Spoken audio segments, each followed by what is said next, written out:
Starting off this countdown, we have Jeanette De Palma. In 1972, a dog was out playing in the forest when it brought a decomposed forearm back to its owners. From there, the search was on for the missing person's body. Turns out that it belonged to a woman named Jeanette De Palma. She was missing for 6 weeks, but eventually the rest of her body was found on top of a cliff. Now, what's weird is that the area surrounding her body was covered with occult symbols. Rumor has it that she was sacrificed by cult members or killed for pissing off Satan worshippers. But sadly, police couldn't determine the cause of death due to her badly decomposed body. So not only do we not know her cause of death, we also don't know why she was killed or by who. In our 9th spot today, we have the missing leg.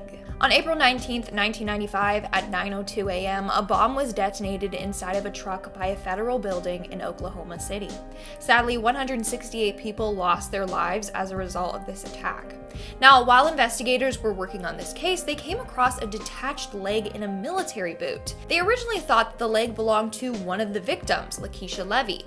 However, she was buried with both her legs, so it couldn't have been hers. In fact, her body was actually exhumed and analyzed. But because her body was embalmed, taking DNA tests from the leg she was originally buried with wasn't possible. So it's not known whose leg this belongs to. Was it Lakeisha's leg? If so, then who does the leg that she was buried with belong to? Investigators either think it's another victim or an additional terrorist.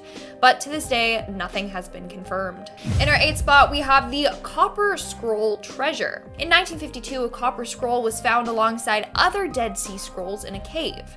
Now, this scroll was quite interesting.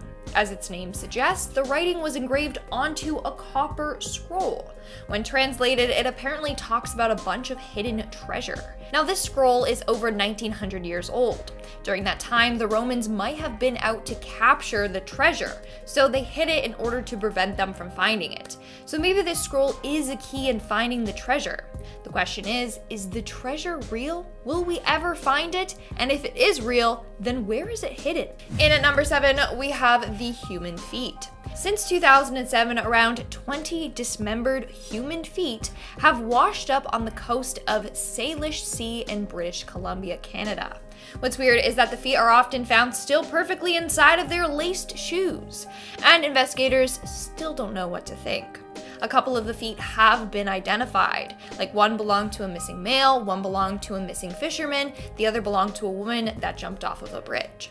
So it's believed that these feet belong to victims of terrible accidents or belong to people who took their own life. It's still very strange. Like, why have so many feet washed up in the same area?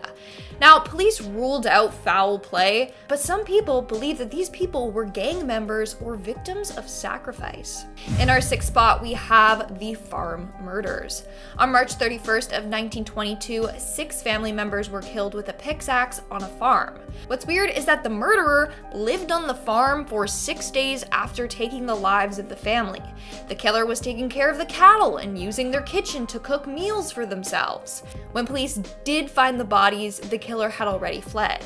Now, what makes this case scary and more chilling is that a previous maid said that she recently quit because she thought that the house was haunted. She heard voices and footsteps coming from the attic. So police think that the killer was living in the attic for quite some time before committing these crimes. To this day, the murderer has never been found. The files were sealed in 1955 and the house was eventually demolished. We're now at our 5th and halfway mark with the Big Gray Man. The Big Gray Man is said to be a cryptid that haunts the summit of Ben Macdui, located in Scotland. Some people think that it's just a legend, whereas other people have actually seen this creature. It's said to be an extremely tall, human-like creature, being over 10 feet tall, with short hair and broad shoulders, with long arms. Needless to say, you don't want to encounter him. But like I said, there's been so many eyewitness reports that many think this beast is indeed real. To this day, scientists still haven't been able to come up with an explanation for the sightings. In our 4th spot, we have the Oak Island Mystery. The Oak Island Mystery is a 200-year-old legend that insists that pirate treasure is buried on Oak Island in Nova Scotia. Multiple attempts have been made to discover this treasure, however, none have been successful. In fact, several people have died trying to unearth this mystery. People believe that the treasure contains William Shakespeare's original manuscripts, Marie Antoinette's jewels, and other artifacts worth millions of dollars. Named the Money Pit, the supposed spot for the treasure is over 200 feet deep and is filled with booby traps to prevent anyone from reaching the treasure. The question is this legend true, and will we ever unearth some treasure? Because so far, nothing has been found on Oak Island. In our third spot today, we have the Bigfoot. For sure, you have all seen that infamous blurry photo of the Bigfoot, walking, but is he actually real? Well, over the years, there have been a number of credible sightings of this beast, leading many to believe that he is indeed real. Take Michael Green, for example. He is a former US Army tank commander and fraud investigator who ended up encountering Bigfoot. Why would someone of that rank lie about Bigfoot? During a camping trip in a North Carolina forest, he claims he encountered this beast. He said that he woke up in the middle of the night to the sound of something approaching his tent. Soon, it was directly over his tent and let out a deafening roar that, I quote, scared the devil out of him. He claims that this beast was about 7.5 or 8 feet tall and striding with ponderous arm swings. He truly believes that this was Bigfoot. So could it be that the Bigfoot is indeed real? Let me know what you think. In our second spot, we have the woman who named her killer. Now, this case is the definition of bizarre. Now, this case has been solved, but how it was solved still remains a complete mystery. Let me explain. So in 1977, a woman named Teresita Bassa was murdered and her jewelry was stolen. Police tried finding the perpetrator and the jewelry, but it was unsuccessful. That was until Bassa's coworker, Remy Cho, got in contact with her ghost. So Remy hardly knew her, okay? Then she just randomly started having visions about her. She kept seeing this man's face behind Bassa. So she decided to try and actually contact her from the dead. She sat down with her husband and actually channeled her spirit. She took control of Remy's body and told her husband the entire story of her murder. It was done by a man named Alan Showery. The two went to the police with this information and they investigated Alan and he was arrested for the crime. Isn't that wild? Like, literally, she got in contact with her spirit and the spirit told her how to die. Like, this whole story is just one big mystery. And in our number one spot today, we have the Dyatlov Pass incident. Now, this is one case that keeps me up at night. So in February of 1959, a group of 9 experienced hikers set out to travel the snowy mountains of Siberia. However, they all ended up mysteriously dying one by one. So during the night, something caused them to cut their way out of their tent and flee the campsite. The hikers were not properly dressed. Some were even found completely naked. Some had died from hypothermia, others were killed by physical trauma, and it was very gruesome. So what happened that night? Was it an animal attack? Military involvement? Infrared sound-induced panic? These are all some of the wild theories out there. But to this day, we still don't know the truth behind this incident. Coming in at number 10, we have what is dark matter? There are several mysteries that the universe has brought us, like how did the universe start? What is at the center of the universe? And how is every dog a good boy? Another one on that list is what on earth is dark matter? Here's the thing, we can't even see dark matter. We just kind of know it's there. How does that work? Well, we see it interact with other things even though we can't see it. Now, how does that work? Well, I have no idea and we're getting a little too deep into the science for me. But what I do know is that dark matter is supposed to make up more than 85% of all matter in the universe. Well, since there's so much of this stuff floating around in the universe, why is it so hard to find? This is like trying to find a good movie in the DC entertainment universe. Well, Shazam was pretty good, but back to my point. The reason that dark matter is hard to detect is because it doesn't interact with the electromagnetic field, or at least that's what people assume. Coming in at number 9, we have Kryptos. So I will admit there is one person who can solve this mystery, but if they did, it would kinda take the fun out of it. Kryptos is one of the most famous codes in the world. It's a massive art piece that was created back in 1988 by artist Jim Sanborn. It looks like a giant scroll, and on it are 4 sections that have massive cryptograph puzzles on them. 3 out of the 4 riddles have been solved, but the 4th has yet to be cracked. There have been a few hints given by Jim himself. He said that the answer from the other 3 passages have clues as to what the answer is for the 4th. Also, he has revealed some of the words as Berlin, clock, and northeast, and still, people haven't been able to get to the bottom of what this thing means. I mean, come on guys, the dude's giving you full words. I'm sure he'll lay it all out before he dies, or has the answer written down somewhere in case he passes in an accident, but unless he tells the world, or some genius is able to break it down, we may never know what it means. Coming in at number 8, we have Who is Anonymous, a group of global hackers who unveil some of the dirty secrets that are going on behind the scenes. Who are they? Well, we will probably never know. For those of you who don't know, Anonymous popped up back in 2003, and at first it was mostly just them trolling the Church of Scientology. But since then, Anonymous has become one of the most powerful social movements. Whenever there's a serious political event, you can bet that Anonymous will show up to leak some pretty serious information. They have been widespread supporters of WikiLeaks, and most recently, they were seen during the George Floyd protests. It's hard to tell which claims of Anonymous are real, since anyone with a V for Vendetta mask could claim to be them, but I wouldn't want to be on their bad side because it would seem there is no database that they can't get it into. They have leaked information connected to the police, military services, and even the former President Donald Trump. Coming in at number 7, we have Deciphering the Voynich Manuscripts. If you haven't heard of the Voynich Manuscripts, well, let me take you down a creepy rabbit hole that will leave you scratching your head and probably a little afraid to fall asleep. The exact date that the manuscript was written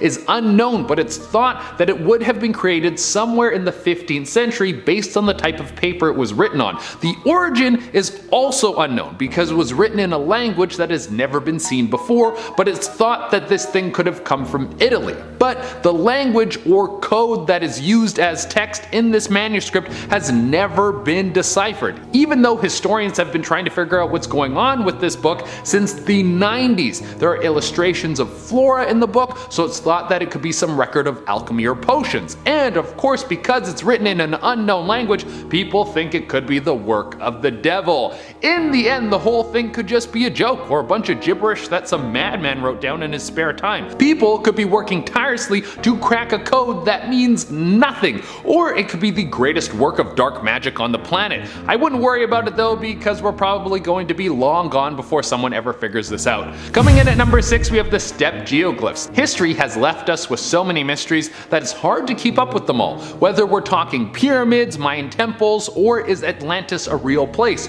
All of these things have us questioning reality. Well, throw the Step Geoglyphs on the list because they are a head scratcher. They were discovered back in 2007 by researchers who were trying to find some sort of ancient pyramid system in Kazakhstan, and what they found was just as bizarre. Markings left on the earth that span for hundreds of miles and come in all sorts of strange shapes. Some of them are large arcing lines and others look kind of like symbols that we would recognize today. The oldest of them was over 8,000 years old. The answer as to why they are there or which group of people made them is still a mystery. It's thought that some of the markings could have been left to track the sun and the stars, as many other civilizations have done similar things, but there still isn't enough information to confirm that, so we're going to jump straight to the most logical answer, which is aliens did it. That's the one that everyone likes to use to explain anything old and weird. Coming in at number 5, we have the Lost City of Atlantis. Was this a real place? Was it the most technologically advanced place in the world? Does Aquaman live there and rule with an iron claw? There are some people who swear that Atlantis is a real place that succumbed to some sort of natural disaster and might hold the greatest treasure on the planet. There are other people who think that it's all just made up, and then there's a third group of people who just want to hang out with mermaids. Coming in number 4, we have How Did They Ruin Game of Thrones? Just a warning, there is definitely going to be some spoilers in this point, so if you don't want to see it, skip to number 3. Okay, here's a fun one, but how on earth did the most popular show on TV, a show that had people clamoring all over it, and was the cornerstone of our culture, just fizzle out into nothing like it almost never existed? Now there are some ideas as to how this could have happened. There are rumors that the directors rushed the final season, that HBO told them that they could take as much time as they wanted, but they got an offer from Disney to work on Star Wars, so they sped through the final season so they can move on to something bigger. Later, the final season of Game of Thrones was so disastrous that they lost the Disney deal.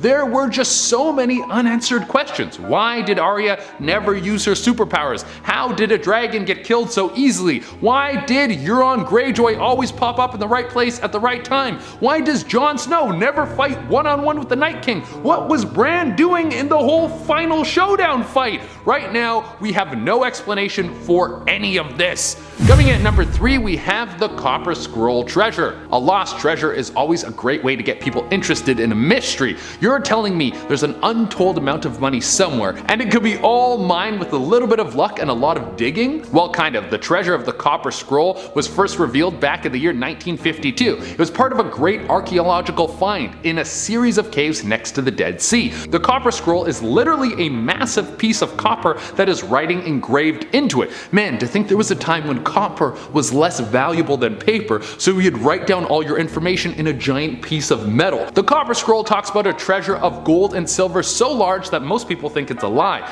The size of the treasure would maybe be the largest gold and silver reserve in the world. Now, there is some backing to this. At the time that this scroll was written, there was a Roman force that was controlling the area. The people didn't like this, and they were waging war against the Romans. Now, because of this, there could have been several wealthy people who didn't want their goods to fall into the wrong hands and decided that they would pool their resources to keep their moolah in the same place and safe. But the question still stands. If the treasure is real, where is it?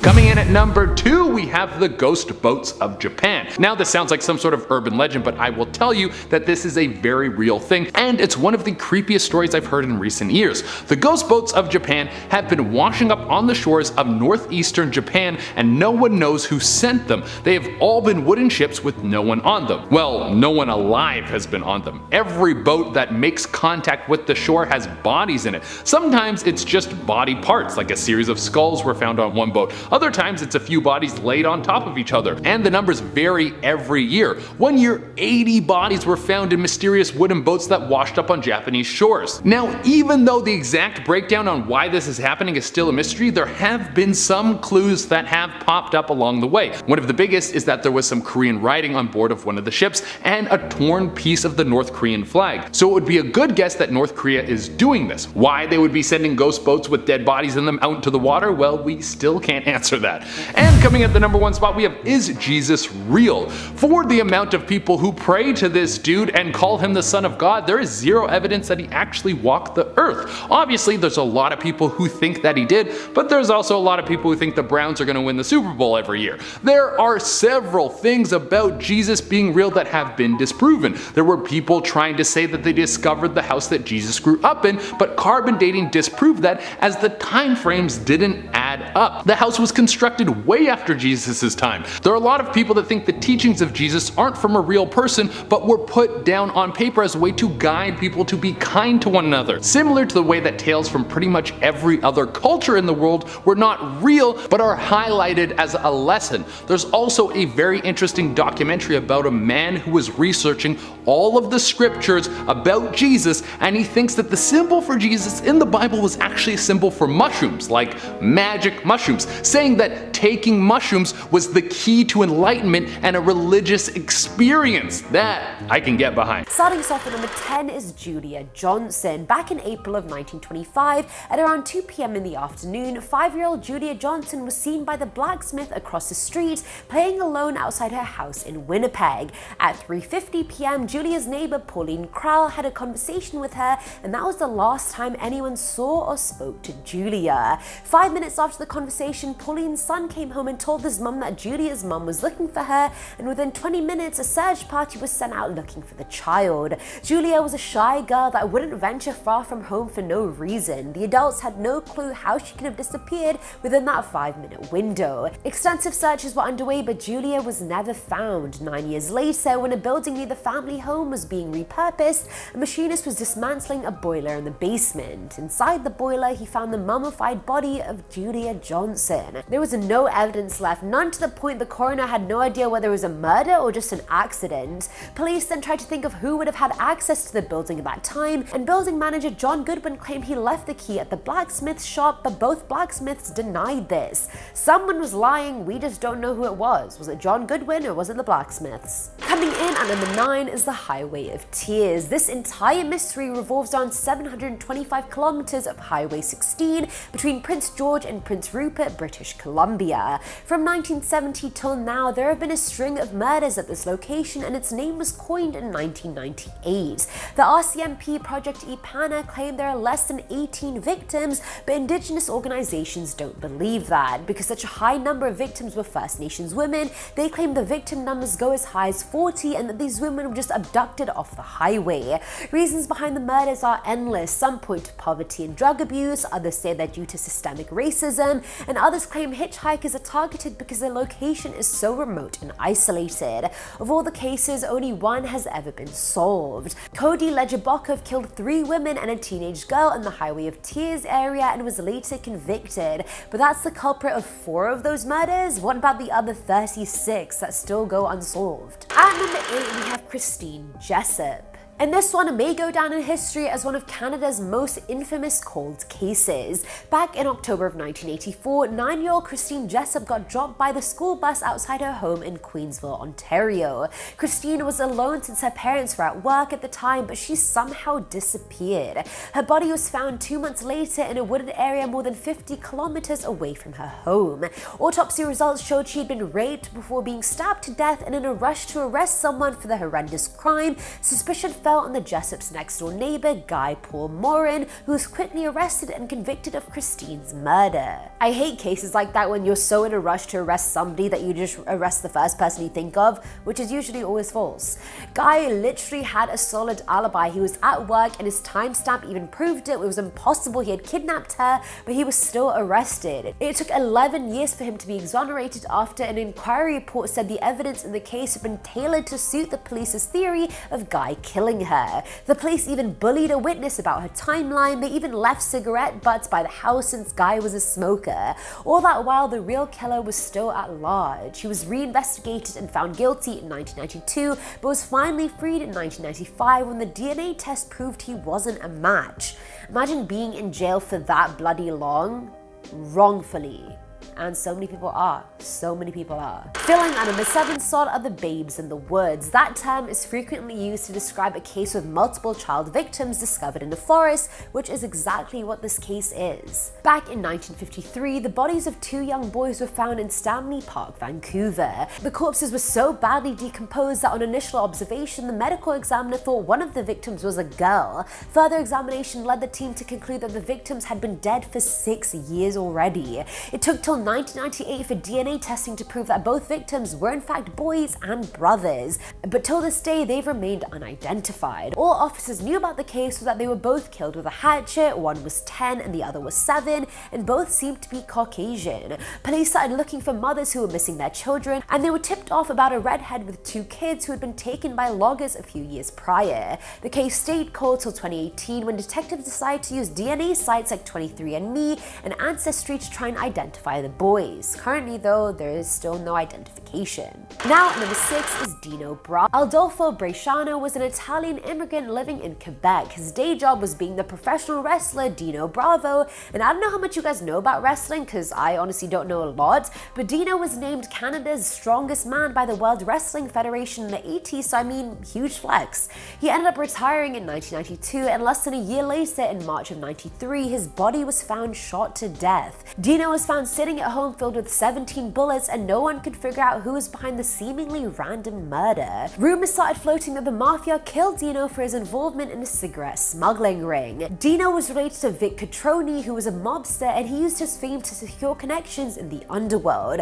As he progressed, he became responsible for bigger projects, one of which was a shipment worth hundreds of thousands of dollars. The shipment was apprehended by police, which led to people thinking his death was mob retaliation. Even one of Dino's previous opponents, Bret Hart, said Dino told them he knew his days were numbered. So maybe he was just a hit in the mob's many hits? Who knows? Coming in at number 5 is Carrie Ann Brown. This case is the most infamous case coming out of the province of Manitoba, so let's explore it. 15-year-old Carrie was at a party with her best friend Nicole on the 16th of October 1986. The two were waiting outside the house about to leave when Nicole went inside to grab something she had forgotten. By the time she came back outside, Carrie had disappeared. All Nicole could see was a single set of footprints walking in the snow. The situation freaked her out even more so since Carrie was meant to sleep at her house that night. So what was she going to tell Carrie's parents? Her father reported her missing at 4 p.m. the next day, and less than 40 hours after she was last seen, her dead body was found in a wooded area outside her hometown, Thompson. Autopsy results showed that Carrie had been raped before being killed, and DNA tests concluded that 2 people were involved. A local man was charged with the crime but was let go a few months later due to lack of evidence. Until this day, the case remains unsolved. At number 4 is Kimberly Ann McAndrew. Back in August of 1989, 19-year-old Kimberly McAndrew, a student at Dalhousie University, left her shift at Canadian Tire a few minutes early. That was the last time anyone saw her alive. She had plans that night to go to the Halifax Busker Festival with her family and boyfriend, but obviously she never showed up. A witness reported seeing her buying flowers at Penhorn Moor in Dartmouth, but Tom Martin, the police detective on the case, highly doubted that. See, if you don't know the layout of Halifax, Halifax is here and Dartmouth is like here, and you can either take McDonald Bridge to get there or a ferry. They're not super close, and it's a bit of a mission to get to Dartmouth, and the only reason I know this is because my ex went to Dalhousie and I visited him a lot. Either way, anyone, including Kim, would have never made the trip to Dartmouth considering she had plans that evening, so Martin suspected that whatever happened to her happened in the Canadian Tire parking lot, and I do agree with Martin. To this day, neither her or her body have ever been found. I just don't understand why you'd go to Dartmouth to buy flowers and you can buy flowers in Halifax. Filling at number 3 slot is Lynn Harper. Back in July of 1957, 12-year-old Lynn Harper and her family had relocated to Clinton, Ontario since her dad had recently joined the military.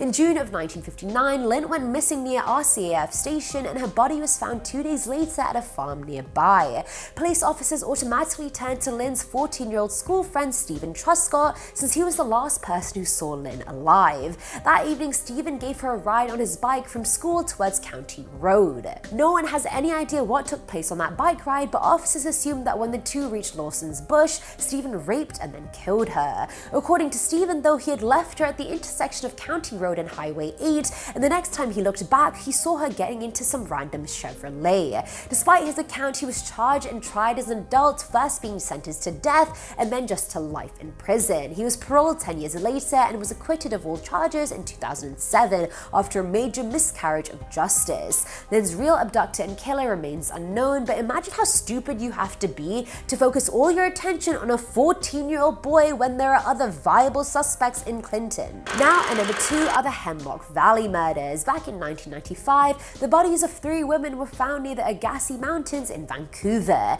The victims, Tammy Pipe, Victoria Yanka, and Tracy Olajide, were all prostitutes in their 30s working in downtown Vancouver. So already we know the killer had a preference in who they liked to target. Prostitutes in their 30s. All 3 were assaulted and then murdered before being left near the mountains, and thankfully with this case, officers kind of already knew who the culprit was: Ronald Richard Macaulay. Ronald had a history of assaulting prostitutes and had already served 17 years for 2 rapes and attempted murders. He was imprisoned again shortly after the bodies were found, but there was no way to link him to the crimes. The semen samples from the crime scene were too degraded, but thankfully as forensic technology improved, they were able to test his sample in 2001. It wasn't a match. So after relying on the killer being in jail all those years, the police got a huge wake-up call when they realized the case was still ongoing. I hate cases involving prostitutes because prostitute cases are the ones that police least look into, because I don't know why, maybe they're just a lower demographic of the population, but they are still as important